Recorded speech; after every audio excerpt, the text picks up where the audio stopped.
Method आता है ECT. ठीक है, हमने दो मेथड को कवर कर लिया, एक हमने ड्रग पढ़ा, दूसरा हमने साइकोथेरेपी पढ़ा।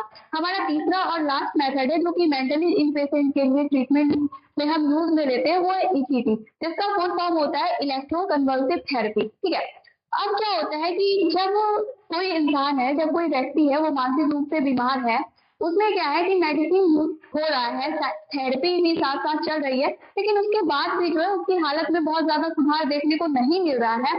उस कंडीशन में क्या करते हैं, हम ईसीटी का यूज करते हैं। या इसके अलावा अगर कोई पेशेंट जो है अचानक ही बहुत सीवियर मेंटल इलनेस के साथ प्रेजेंट हुआ है, वो बहुत ज्यादा सुसाइड अटेम्प्ट करने की कोशिश कर चुका है, तो इस तरीके से अगर कोई पेशेंट सडन भी इमरजेंसी सिचुएशन में मतलब प्रेजेंट होता है हॉस्पिटल में, तो उस कंडीशन में भी क्या होता है, ईसीटी का यूज करते हैं। ठीक है, अब क्या है कि इसका अगर वो दोनों चीज जो है, क्योंकि अगर कोई पेशेंट इमरजेंसी केस है, अगर वो सडन इस तरीके से आ गया है, तो उस कंडीशन में क्या है कि हम मेडिसिन देकर इंतजार नहीं कर सकते हैं उस वक्त, या फिर हम उसको थेरेपी नहीं दे सकते, क्योंकि उस पेशेंट की हालत क्या है, बहुत ज्यादा सीवियर है, बहुत ज्यादा क्रिटिकल है। तो उस कंडीशन में क्या किया जाता है, ईसीटी को प्रीफर किया जाता है, पेशेंट को क्या करते हैं, इलेक्ट्रोकन्वल्सिव थेरेपी देते हैं। इसका नाम है इलेक्ट्रो। ठीक है, इसके नाम में इलेक्ट्रो है, मतलब इसमें इलेक्ट्रिक करंट का यूज किया जाता है। दूसरा है इसका कन्वर्सिव। कन्वर्सिव से कन्वर्जन बोल सकते हैं आप। ठीक है, कन्वर्जन या फिट, इसमें क्या करते हैं, कन्वर्जन उत्पन्न किया जाता है, सीजर उत्पन्न किया जाता है। ठीक है, इसके बाद है थेरेपी। थेरेपी कहने का मतलब है कि ये जो इलेक्ट्रिक करंट देके हम पेशेंट में कन्वर्जन उत्पन्न करते हैं, उसका जो हमारा पर्पस होता है वो पेशेंट का ट्रीटमेंट करना होता है, पेशेंट के इलाज के लिए हम ऐसा करते हैं। इसमें इसका पूरा नाम क्या है, इलेक्ट्रोकन्वल्सिव थेरेपी। इलेक्ट्रोकन्वल्सिव थेरेपी का इंट्रोडक्शन में जो है कुछ पॉइंट दिया गया है। सबसे पहले फर्स्ट टाइम जो है इसका यूज जो है 1938 में किया गया था, और किन्होंने किया था, तो सर लेटी और विनी ने जो है इनका सबसे पहले 1938 में क्या किया था, यूज किया था ईसीटी का। इसके बाद दूसरा पॉइंट क्या है, सोमैटिक थेरेपी। ईसीटी जो होता है ना, वो सोमैटिक थेरेपी का एक पेनलेस तरीका है। ठीक है, सोमैटिक थेरेपी का जो है एक पेनलेस तरीका है, दर्द रहित तरीका है। अब ये सोमैटिक थेरेपी क्या होता है, ईसीटी को सोमैटिक थेरेपी का एक दर्द रहित तरीका क्यों कहा गया है। सोमैटिक थेरेपी में जो ये वर्ड है सोमा, सोमा जो होता है वो एक ग्रीक वर्ड से मिलकर बना होता है, जिसका अर्थ होता है बॉडी या शरीर। ठीक है, तो सोमैटिक थेरेपी ईसीटी को इसलिए कहा गया है क्योंकि ये जो ईसीटी जो थेरेपी है, ये जो है एक बॉडी बेस्ड थेरेपी है। मतलब इसमें हम क्या कर रहे हैं, बॉडी का यूज करके, हम बॉडी पे वर्क करके पेशेंट का साइकोलॉजिकल फंक्शन के इम्प्रूवमेंट के लिए हम वर्क कर रहे हैं। बॉडी पे वर्क करके पेशेंट का साइकोलॉजिकल फंक्शन को हम ठीक करने की कोशिश कर रहे हैं। ठीक है, इस ईसीटी प्रोसेस से हम करते क्या है, पेशेंट का जो भी बॉडी और ब्रेन के बायोलॉजिकल फंक्शन पर हम वर्क करते हैं। ईसीटी प्रोसेस के थ्रू हम क्या कर रहे हैं, पेशेंट का बॉडी है, बॉडी को भी इन्वॉल्व कर रहे हैं ना, क्योंकि इलेक्ट्रिक करंट हम ब्रेन में डाल रहे हैं, वो भी तो हमारे बॉडी का एक पार्ट है ना। और हम क्यों डाल रहे हैं, क्योंकि पेशेंट में जो भी साइकोलॉजिकल एबनॉर्मेलिटी आई है, मेनिया, डिप्रेशन, सिजोफ्रेनिया, जो भी साइकोलॉजिकल एबनॉर्मेलिटी है, वो सारा क्या हो जाए, ठीक हो जाए, और साइकोलॉजिकल फंक्शन क्या हो, इम्प्रूव हो। इसीलिए इसको क्या बोला गया है, सोमैटिक थेरेपी, मतलब ये बॉडी बेस्ड तरीका है। ईसीटी जो है इसमें हम क्या करते हैं, बॉडी और ब्रेन के बायोलॉजिकल फंक्शन पर वर्क करते हैं, ताकि हमारा जो साइकोलॉजिकल फंक्शन हो क्या हो, इम्प्रूव हो सके। मतलब बॉडी और ब्रेन दोनों के बायोलॉजिकल फंक्शन पर वर्क किया जाता है। क्या कहा गया है, सोमैटिक थेरेपी जो है ईसीटी को कहा गया है। ठीक है, एक पेनलेस तरीका होता है। कहने का मतलब है ईसीटी जो होता है वो पेनफुल हो सकता है, लेकिन उसको क्या किया जाता है, पेनलेस बनाया जाता है, कि पेशेंट को जो है किसी तरीके का कोई दर्द ना हो। जब हम ईसीटी जो है ये थेरेपी जब हम पेशेंट को दे रहे होते हैं, पेशेंट को दर्द ना हो, इसके लिए हम क्या करते हैं, और मसल रिलैक्सेंट का यूज किया जाता है। ये जो नाम है, ये एनेस्थीसिया का नाम है, प्रोपोफॉल और मिथोहेक्सिटल। इसके अलावा ये जो है सस्टेनाइल कोलिन जो है, ये क्या है, मसल्स रिलैक्सेंट है। इस पूरे प्रोसेस को, ये थेरेपी को पेनलेस बनाने के लिए जो है हम इसमें एनेस्थीसिया और मसल्स रिलैक्सेंट का यूज करते हैं। ठीक है, ताकि पेशेंट को जो है दर्द का एहसास नहीं हो, पेशेंट को थेरेपी के दौरान जो भी तकलीफ हो रही है उससे उसका असर पेशेंट पे ना हो। कि इस मेथड में, ईसीटी में क्या करते हैं, हम इंड्यूस करते हैं टोनिक क्लोनिक सीजर को। नाम में था ना इलेक्ट्रो कन्वल्सिव थेरेपी, जब हमने जान लिया कि इसमें हम बॉडी के और ब्रेन के बायोलॉजिकल फंक्शन पे वर्क करके साइकोलॉजिकल फंक्शन के इम्प्रूवमेंट के लिए काम कर रहे होते हैं, इसको पेनलेस बनाने के लिए एनेस्थीसिया और मसल रिलैक्सेंट का यूज करते हैं। एनेस्थीसिया का यूज हम क्यों कर रहे हैं? क्योंकि पेशेंट को उस दौरान अगर कोई पेन हो तो पेन के बारे में पेशेंट को मतलब पता नहीं चले, उसको तकलीफ नहीं हो, इसके लिए हम एनेस्थीसिया का यूज कर रहे हैं। दूसरा है मसल्स रिलैक्सेंट। मसल्स रिलैक्सेंट का हम यूज क्यों करते हैं, इसको भी हम समझने की कोशिश करते हैं। ईसीटी में किया क्या जाता है कि पेशेंट का जो टेम्पोरल लोब है ना, हमारा जो आई है उसका जो ये आउटर कैंसर है, मतलब इसका जो ये लास्ट वाला कॉर्नर है, उसको अगर हम एक सीधा लाइन ड्रॉ खींचते हैं, ठीक है, हम एक सीधा लाइन खींचते हैं जो हमारे ईयर को टच करता है, उससे क्या होता है, उससे जो है 2.5 से 4 सेंटीमीटर जो होता है ऊपर ऊपर, ठीक है। ये जो हमने कहा कि ये जो हमारा आई है उसका आउटर कैंसर है, उससे अगर हम एक लाइन खींचे तो वो हमारे ईयर को टच करेगा। उस लाइन के जो वहां टेम्पोरल लोब में हम क्या करते हैं, इलेक्ट्रोड को लगाते हैं। इस मेथड के बारे में बताया जा रहा है, उसमें हम इलेक्ट्रोड को लगाते हैं और उस इलेक्ट्रोड के द्वारा हम क्या करते हैं, कुछ अमाउंट में जो है इलेक्ट्रिकल करंट जो होता है प्रोवाइड करते हैं। ये इलेक्ट्रिकल करंट जो होता है वो जब हम पेशेंट को दे रहे होते हैं तो ये इलेक्ट्रिकल करंट अपने मतलब मन से जितना मन उतना नहीं दिया जाता है, या कोई भी इलेक्ट्रिकल करंट नहीं पेशेंट को लगा दिया जाता है। इलेक्ट्रिकल करंट जो होगा उस पेशेंट को कितना जाएगा, उसकी इंटेंसिटी जो होता है, उसका ड्यूरेशन जो होता है वो बहुत ही ज्यादा कंट्रोल्ड होता है, उसको बहुत कंट्रोल वे में देते हैं। नहीं तो अगर ज्यादा चला गया तो पेशेंट को का जो है अच्छा की जगह पे क्या हो जाएगा, बहुत ज्यादा उसका नुकसान हो सकता है, पेशेंट डेथ भी कर सकता है। तो इसमें जो हम इलेक्ट्रिकल करंट दे रहे हैं इलेक्ट्रोड लगा के टेम्पोरल लोब में, वो इलेक्ट्रिकल करंट जो होता है वो 1 सेकेंड या 1 सेकेंड से भी कम टाइम के लिए हम पेशेंट को इलेक्ट्रिकल करंट प्रोवाइड करते हैं। ये इलेक्ट्रिकल करंट जो होता है इसका इंटेंसिटी, इसका ड्यूरेशन क्या होता है, बहुत कंट्रोल्ड करके इसको दिया जाता है, ठीक। अब इलेक्ट्रिकल करंट हम दे क्यों रहे हैं पेशेंट को, हम क्या कर रहे हैं, पेशेंट को इलेक्ट्रिकल करंट दे के टेम्पोरल लोब में इलेक्ट्रोड के द्वारा उसमें जो है हम क्रोनिक सीजर को इंड्यूस कर रहे हैं। सीजर क्या होता है, सीजर होता है sudden uncontrolled electrical discharge in a brain hemisphere, इस कॉल्ड क्या कहा जाता है, सीजर कहा जाता है। जब हमारे ब्रेन में सडन अनकंट्रोल जो इलेक्ट्रिकल एक्टिविटी है वो सडन अनकंट्रोल्ड होने लगती है, तो उस कंडीशन में आप देखोगे इस तरीके से आपको देखने को मिलेगा।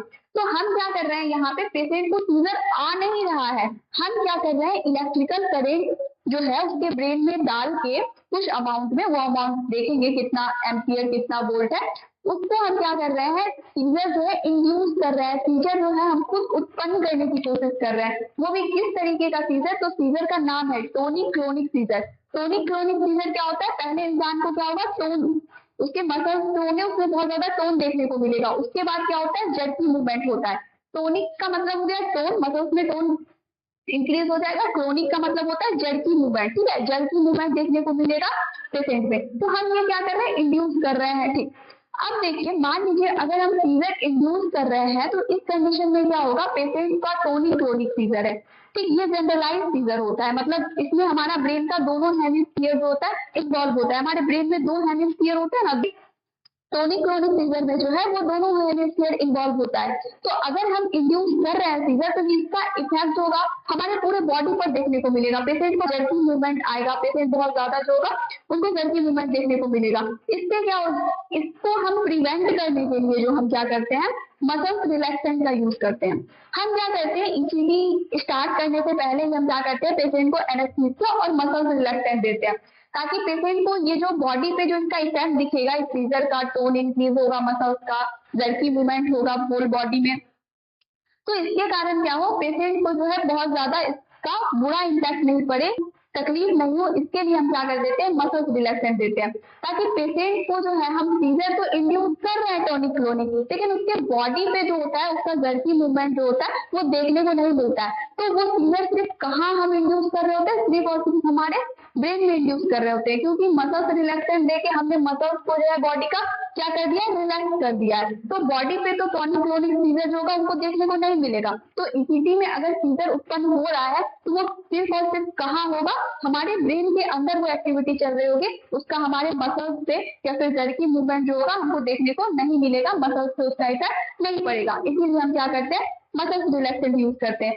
मतलब ये जो तरीका है ईसीटी वो पेनफुल हो सकता है, पेशेंट को उससे बहुत ज्यादा दिक्कत हो सकता है, लेकिन सारे जो कॉम्प्लिकेशन हो सकते हैं, जो परेशानी हो सकता है, उसको हम क्या करते हैं मिनिमाइज करने की कोशिश कर रहे हैं, उसको मैनेज करने की कोशिश कर रहे हैं। उसी के लिए हम एक तरफ एनेस्थीसिया दे देते हैं, दूसरा हम क्या करते हैं मसल रिलैक्सेंट का यूज कर देते हैं। ठीक, अब क्या किया जाता है कि इलेक्ट्रिकल करंट जो होता है पेशेंट को प्रोवाइड किया जाता है। ठीक, ब्रेन में इलेक्ट्रोड लगा, इलेक्ट्रिकल करंट गया।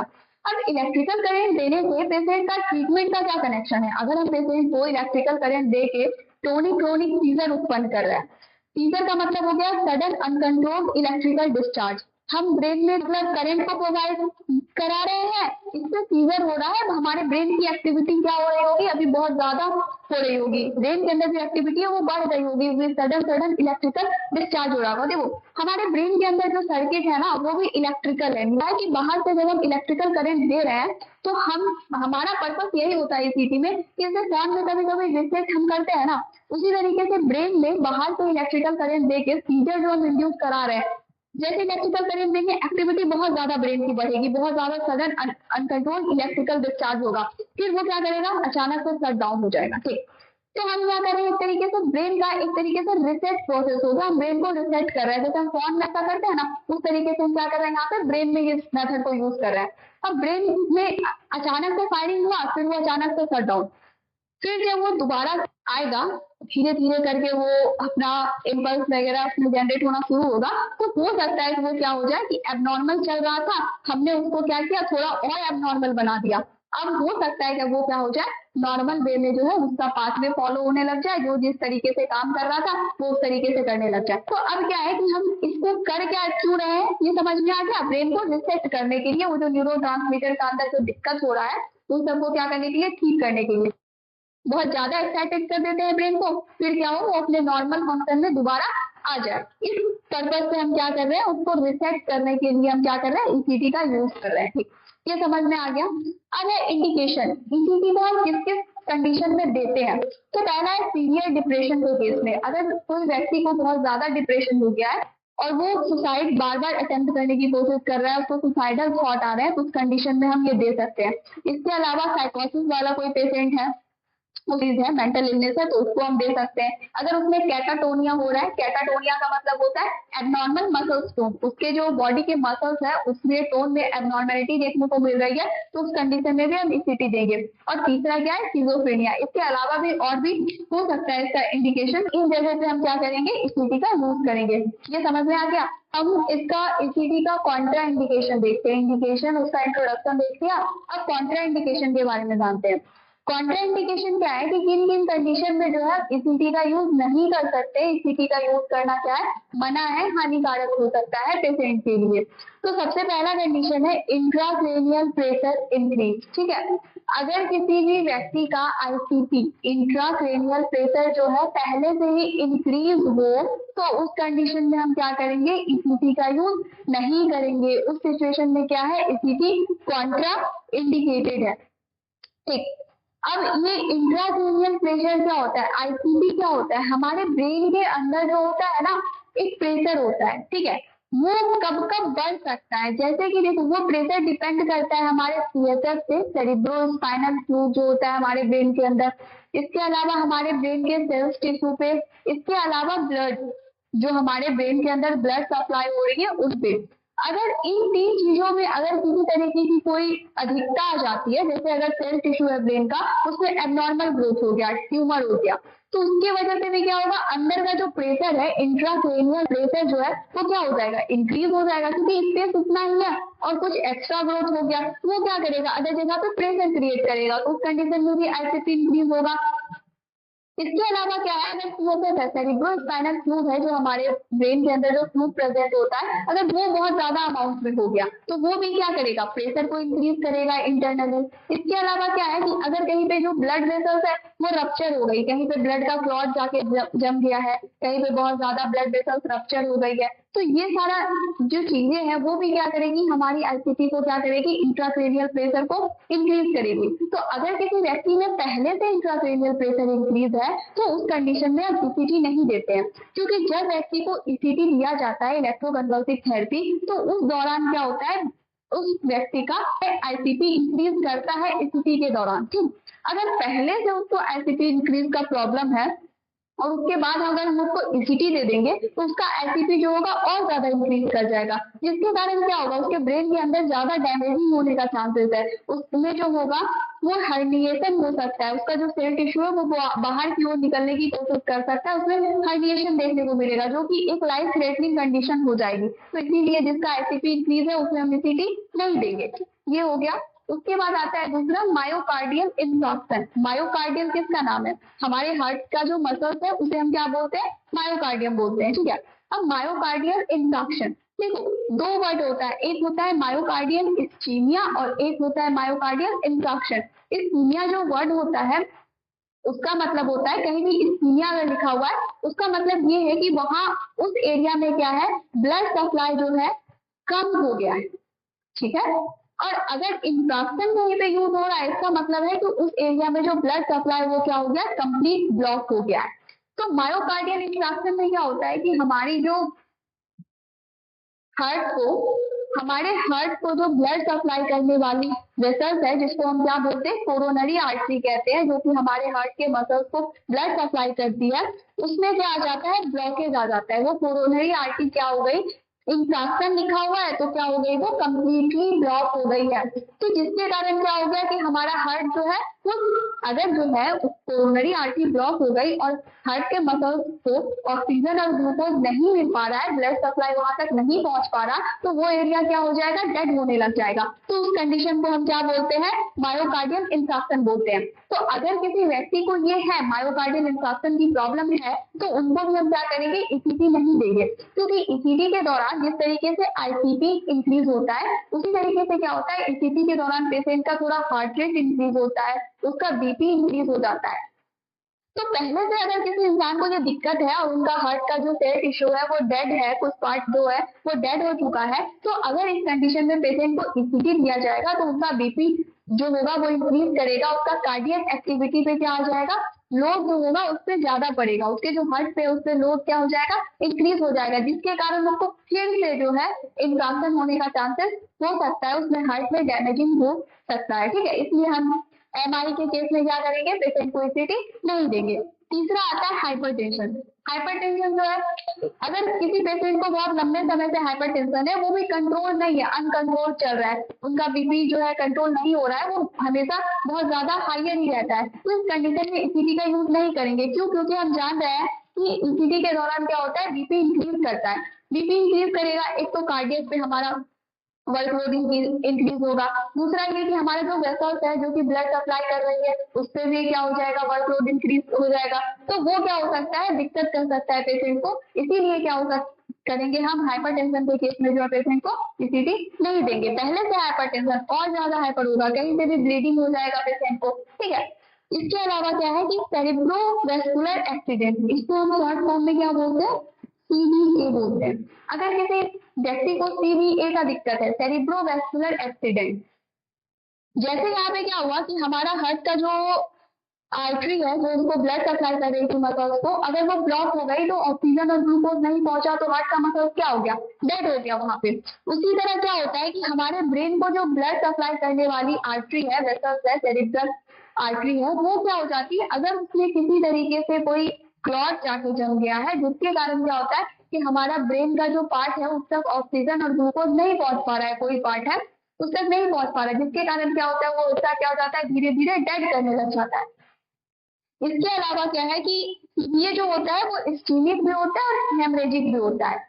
या तो सीधी ऐसे हो सकता है कि हमारे जो ब्रेन को जो ब्लड वेसल जो है ब्लड सप्लाई करने जा रही है उसमें क्या हो गया, ब्लॉकेज हो गया है। अब ब्लॉकेज हो गया तो ब्लड आगे मिल नहीं रहा ब्रेन को, तो ब्रेन का वो एरिया क्या हो जाएगा, डेड कर जाएगा। और दूसरा ये भी होता है कि ब्रेन का जो ये वेसल्स है जो ब्लड सप्लाई करने जा रही है वो क्या हो गई, लीक हो गया है। ठीक है, उसमें क्या हो गया, हेमरेज हो गया है। ठीक है, जिसके कारण क्या हो गया, ब्लड इधर उधर बिखर गया है चारों ओर। तो ब्लड का एक रास्ता है वो जा रहा था, अब बीच से वो रास्ता रप्चर हो गया, ब्लड इधर जाने का इधर चला गया, तो जो टारगेट ऑर्गन था ब्लड का जहां उसको पहुंचना था उससे वो क्या हो गया, डिस्ट्रैक्ट हो गया। तो इस कंडीशन में क्या होगा, और दूसरा नंबर क्या है कि ब्रेन का जो स्पेस है वो उसके अकॉर्डिंग जो है कुछ एक्स्ट्रा वहां पे एक्यूमुलेट हो गया है आके, वो है ब्लड। तो इसलिए क्या होगा कि हमारा ब्रेन का जो अच्छा सेल टिश्यू है, जो हेल्दी है, वो क्या हो जाता है, डेड सेल लग जाता है सीवीए के कंडीशन में।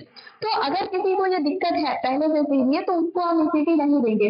अगर उस कंडीशन में हम उसको ईसीटी देंगे ना, तो ईसीटी में क्या हो रहा है, ब्लड प्रेशर हाई हो रहा है। पहले से अगर किसी को हेमरेजिक वाला सीवीए हुआ होगा, अगर उसका ब्लड वेसल रप्चर हो गया होगा ब्रेन का, तो दोबारा अगर हम ईसीटी देंगे तो इससे बीपी हाई होता है, हमको पता है। और क्या होगा, फिर अगर बीपी हाई हुआ तो हो सकता है इसका ब्रेन का जो ब्लड वेसल है वो दोबारा रप्चर हो जाए और पेशेंट को दोबारा सीवीए हो जाए। इसी को हम क्या बोलते हैं, स्ट्रोक भी बोलते हैं। ठीक है, तो इस कंडीशन में हम नहीं देंगे। इसके अलावा ऑस्टियोमलेसिया, अगर किसी को बोन का दिक्कत है, बोन उनका वीक है, तो उस कंडीशन में भी हम क्या करेंगे, ईसीटी का यूज नहीं करेंगे। तो प्रेगनेंसी में कम्प्लीटली कॉन्ट्राइंडिकेटेड नहीं है ईसीटी, लेकिन वो ट्राइमेस्टर पे डिपेंड करता है। प्रेगनेंसी का 3 ट्राइमेस्टर होता है ना, फर्स्ट सेकेंड थर्ड।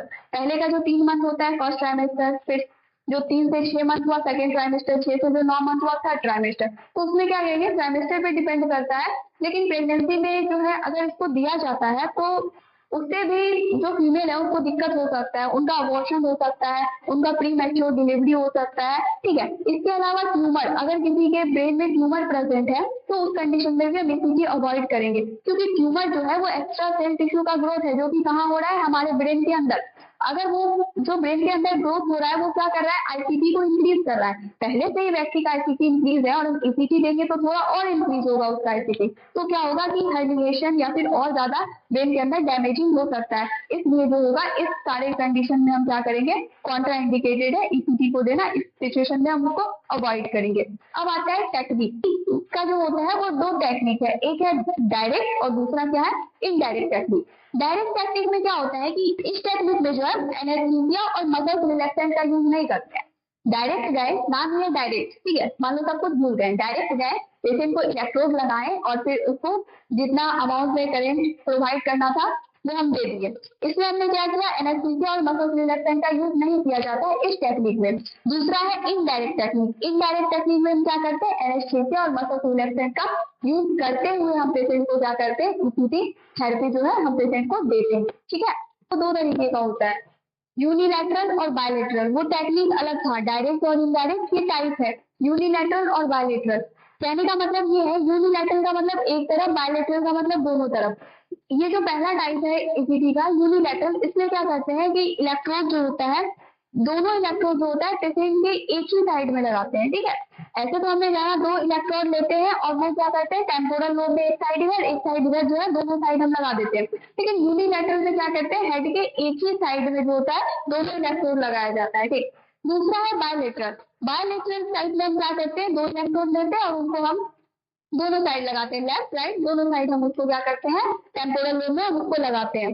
और इलेक्ट्रोड जो होता है, हमने जाना हमारी आई का जो आउटर कैंपस है उससे क्या होता है, 2.5 से 4 सेंटीमीटर ऊपर लगाते हैं या 1 से 1.5 इंच ऊपर लगाते हैं। हम जो वोल्टेज देते हैं उसमें जो करंट हम प्रोवाइड कर रहे हैं उसका वोल्टेज कितना रहता है, 90 से 150 वोल्ट रह सकता है इसके बीच में। एवरेज जो मेनली यूज किया जाता है वो 110 वोल्ट है। ठीक, इसके अलावा करंट 200 से 1600 मिली एम्पियर जो है यूज कर सकते हैं। टाइम जो होता है 0.1 से 1 सेकेंड होता है, लेकिन एवरेज टाइम जो होता है वो 0.6 सेकेंड होता है। ठीक है, ये इस तरीके से जो है ये टाइम वोल्टेज एम्पियर दिया गया है जो करंट हम प्रोवाइड कर रहे हैं उसका। इसके बाद जो होता है आता है साइड इफेक्ट। ठीक है, अब क्या है कि हम साइड इफेक्ट को जानते हैं कि अगर हम ईसीजी दे रहे हैं किसी को तो उसका क्या क्या साइड इफेक्ट जो हमको देखने को मिल सकता है। पहला एमनेसिया। एमनेसिया जो होता है हमारे मेमोरी से रिलेटेड दिक्कत है। एमनेसिया का मतलब होता है शॉर्ट टर्म मेमोरी लॉस। अगर पेशेंट उठा, ईसीजी थेरेपी के बाद उठा, हो सकता है उसका याददाश्त ही चला जाए। ठीक है, तो एमनेसिया देखने को मिल सकता है। एमनेसिया में क्या होता है, शॉर्ट टर्म मेमोरी लॉस, फिर कुछ टाइम के बाद जो होता है वो उसका जो याददाश्त है, मेमोरी जो होती है वो आ जाती है। तो एमनेसिया हो सकता है फ्रैक्चर, उसका जो स्कल बोन है वो फ्रैक्चर हो सकता है। पेशेंट जो है वो कोमा में भी जा सकता है और ज्यादा अगर कुछ दिक्कत हुआ तो पेशेंट का डेथ भी हो सकता है ईसीटी का। ये सारा साइड इफेक्ट है। पेशेंट को कंफ्यूजन हो सकता है उठने के बाद, पेशेंट को एपनिया होगा। एपनिया क्या होता है, एब्सेंस ब्रीथिंग। पेशेंट में ब्रीथिंग क्या हो जाता है, एब्सेंस हो जाता है। एपनिया हम किस कंडीशन को कहेंगे, जब किसी व्यक्ति का जो ब्रीथिंग है वो 20 सेकेंड तक के लिए अगर स्टॉप हो जाए, मान लो 20 सेकेंड तक जो है वो इंसान ब्रीथ नहीं कर रहा, तो उस सिचुएशन को, उस कंडीशन को हम क्या कहेंगे, एपनिया कहेंगे, एब्सेंस ऑफ ब्रीथिंग। अब क्या है डिस्पनिया, इसमें क्या है पेशेंट को सांस लेने में दिक्कत हो सकती है। पेशेंट को एक्सेसिव स्वेटिंग होगा, पेशेंट का टंग वाइट हो सकता है जिसके कारण ब्लीडिंग हो सकता है, पेशेंट को हेडेक होगा। तो ये सारा क्या है, इसका साइड इफेक्ट है जो ईसीटी के बाद जो है हमको देखने को मिल सकता है। ये ईसीटी समझ में आ गया, ये इतना ही था, ठीक है।